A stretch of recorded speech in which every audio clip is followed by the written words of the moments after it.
Tenemos el siguiente problema: un cuerpo de masa m y pequeñas dimensiones se desliza sin rozamiento por este rail de la figura. Esto es un plano inclinado con ángulo de inclinación alfa. Altura inicial tiene 6 veces el radio de este loop que hay abajo del plano. Entonces esta partícula de masa m viene por aquí, está en todo momento unida a este rail, es una especie de montaña rusa. Cuando llega al punto B, el punto más bajo, inicia este movimiento siempre por el rail, que hace un bucle circular, y nos piden la velocidad en B y la velocidad en C. Bueno, pues vamos allá. Lo primero que tenemos que plantearnos es si todas las fuerzas involucradas son o no son conservativas. ¿Para qué? Para saber si de esa manera se va a conservar la energía mecánica o no. ¿Y qué teorema de conservación utilizamos? Bueno, en este caso la única fuerza es la fuerza de la gravedad, que es conservativa, con lo cual la energía mecánica se mantiene constante en todo momento. La inicial en A va a ser igual a la que tenga en B y la que tenga en C y en cualquier otro punto intermedio, si lo hubiéramos considerado. Bueno, vamos allá. Energía, tenemos incremento, entonces energía mecánica es igual a cero. ¿Esto qué quiere decir?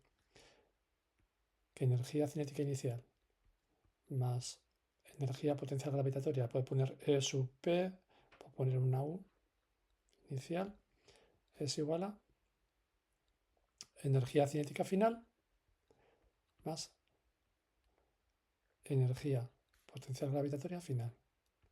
Bueno, en nuestro caso, en ese problema va a ser, o sea, que la energía cinética en A más la energía potencial gravitatoria en A tiene que ser igual a la energía cinética en B más la energía potencial gravitatoria en B. Bueno, y ahora hacemos una lección que es donde tomamos la cota de energía potencial cero. Y en este tipo de problemas, pues lo más inteligente es hacer el punto más bajo del problema considerado. En este caso, el punto más bajo es el punto B, con lo cual las alturas las empezamos a medir desde aquí. Y la energía potencial gravitatoria también desde aquí. Cuando digo desde aquí es de la base del plano. Bueno, energía cinética inicial en A. Cero porque parte del reposo. Energía potencial gravitatoria inicial, pues mg por la altura. La altura es de HA, es 6 veces el radio. Igual a energía cinética en B. Pues es un medio de la masa por la velocidad en B al cuadrado, que es lo que no sabemos, es lo que queremos calcular. ¿De acuerdo? De aquí, planteando esta igualdad de energía mecánica inicial igual a energía mecánica final, vamos a sacar cuánto vale la velocidad final, o sea, en B.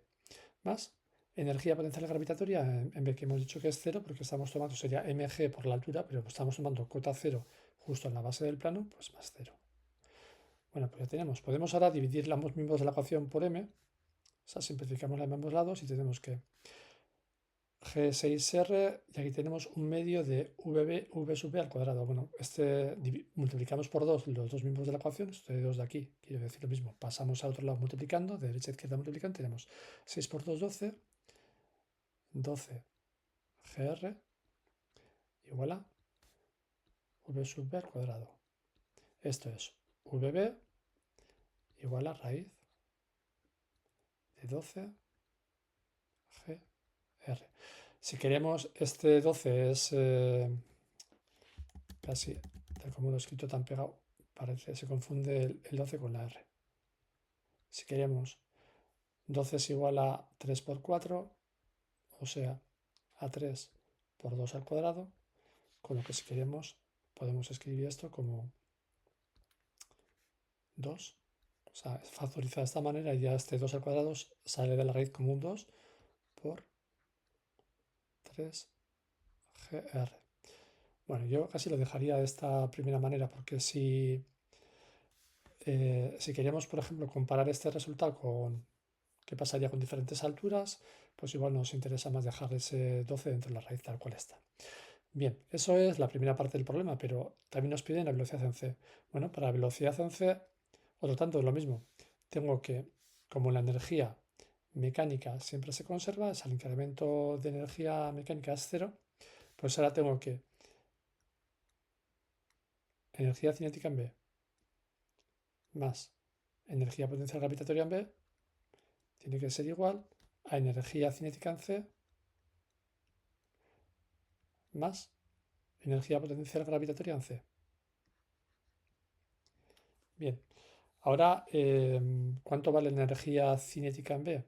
Bueno, pues es 1/2 de m por v sub b cuadrado, con la ventaja de que ahora sí sabemos cuánto vale v sub b, más energía potencial gravitatoria en B, ya hemos dicho que es 0 porque hemos tomado como cota de energía de alturas, altura 0, o sea, cota de altura en la base del plano, igual a energía cinética en C,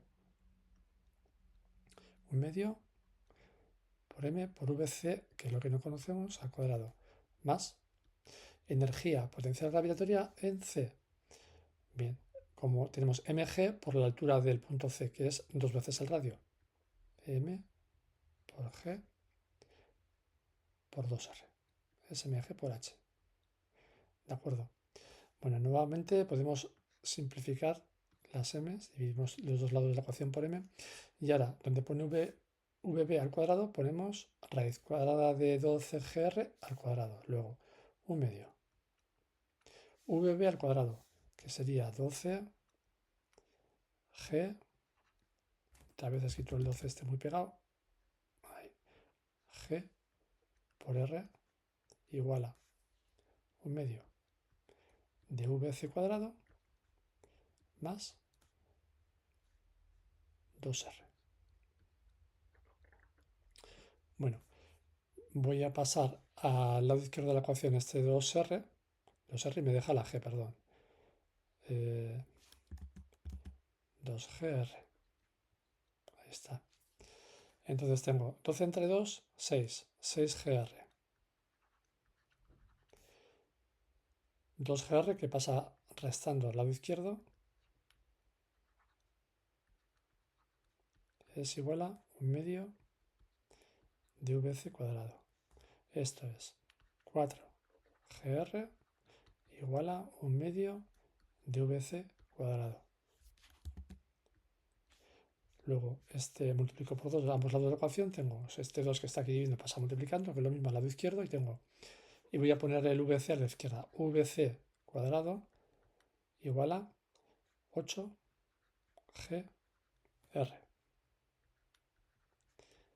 Luego, pone aquí, que se anda hacia abajo, vc igual a raíz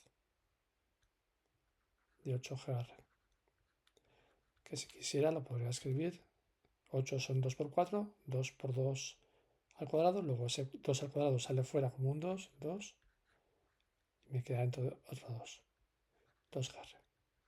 ¿De acuerdo? Vemos que ha perdido velocidad, antes de raíz, teníamos, bueno, raíz de 12, ya tenemos raíz de 8. ¿De acuerdo? Esa sería la segunda parte de la, vamos a decir así, primera parte del problema. Solucionado esto, vamos a copiar estos dos resultados aquí y dejarlos aparte, y vamos con la segunda parte del problema. Ahora nos dicen, a continuación se sustituye el loop circular por otro en forma de elipse, con el eje mayor orientado perpendicularmente al suelo, según se observa en la figura. Aquí lo tenemos. O sea, entre B y C ahora está el eje mayor de la elipse. Y nos dicen, comenzando, bueno, y el eje menor, según la figura, tiene un valor R. O sea, hemos apachurrado un poco desde los lados esta circunferencia que teníamos en la primera parte del problema y la hemos convertido en una elipse sin que aumente la altura. La altura es la misma, 2R, pero ahora pues ocurre que es diferente la anchura. Comenzando de nuevo el movimiento en A desde el reposo, hallar ahora el módulo de velocidad en C.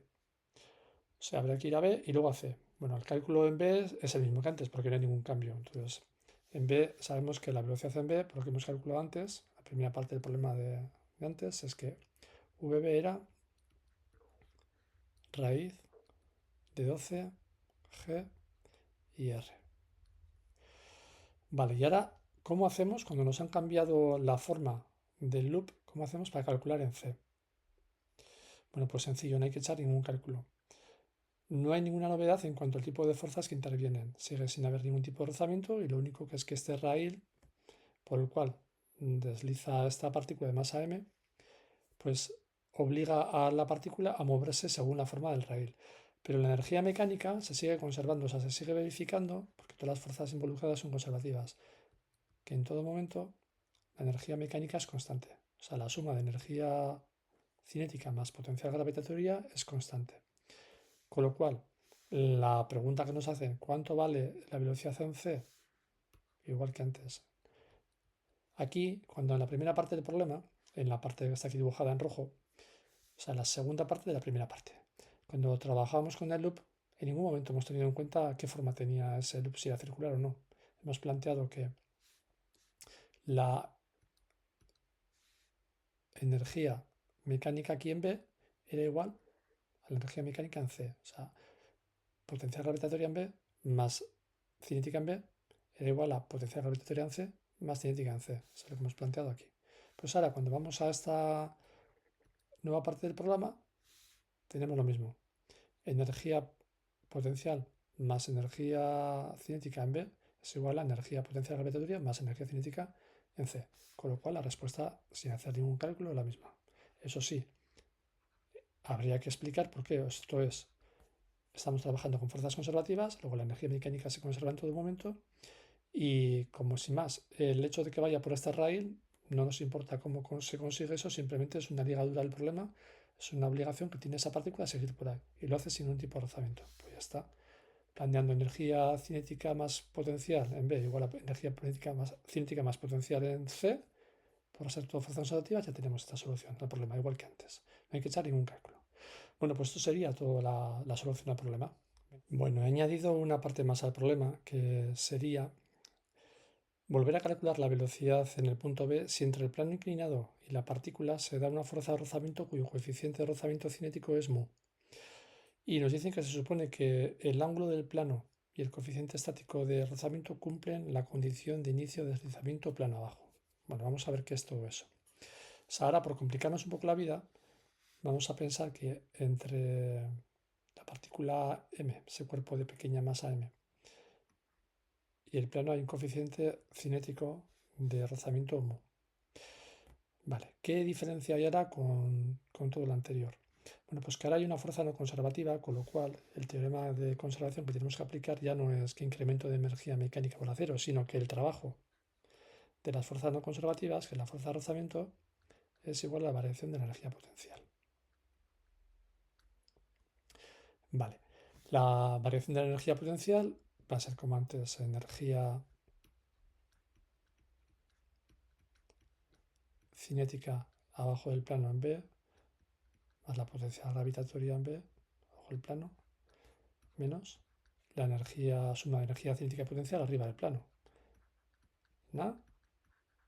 Más A. Sabiendo que en B la energía potencial gravitatoria es cero, porque hemos elegido de esa manera la cota de energía de altura cero, de energía potencial gravitatoria cero, en la base del plano, y que arriba, como parte del reposo, también es cero. Lo demás es igual. Un medio m vb al cuadrado, vamos a dejar indicado, y aquí m por g y la altura, que son 6 veces el radio de ese loop. Vale, pero tenemos aquí el problema del trabajo de las fuerzas no conservativas, de la fuerza de rozamiento. Bueno, vamos primero a fijarnos en esto de que se supone que el ángulo... ¿Qué condición es esa? Bueno, para que esta partícula, si la dejamos en reposo, empieza a deslizar. Claro, si el rozamiento es muy alto, muy fuerte, podría ser que como que agarrara la partícula y esta no fuera plano abajo. ¿Qué condición se tiene que verificar para que sí se dé ese inicio de deslizamiento? Bueno, ¿qué fuerzas tenemos actuando ahora? La fuerza no conservativa de rozamiento, que se opone al movimiento, y luego la fuerza conservativa de la gravedad, pero la que actúa plano abajo es la componente paralela al plano, la componente paralela del peso. Vamos a ver, dibujamos aquí el plano de nuevo. Vale, un poco así. Ya de aquí, esto. ¿Qué tenemos? Que si la partícula, vamos a dibujarla así, es esta, pues tenemos la componente tangencial del peso, que es m por g, si esto es alfa, por seno de alfa, y luego tenemos la fuerza de rozamiento que se opone a ese movimiento, que sería mu, coeficiente de rozamiento, pero como estamos con inicio de deslizamiento, habría que poner coeficiente de rozamiento estático, ¿de acuerdo?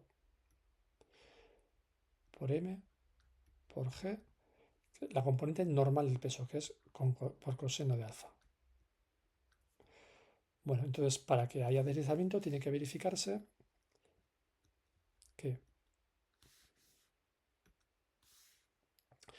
componente tangencial o paralela del peso, m por g por seno de alfa, tiene que ser mayor que la fuerza de rozamiento. Estático, m por g.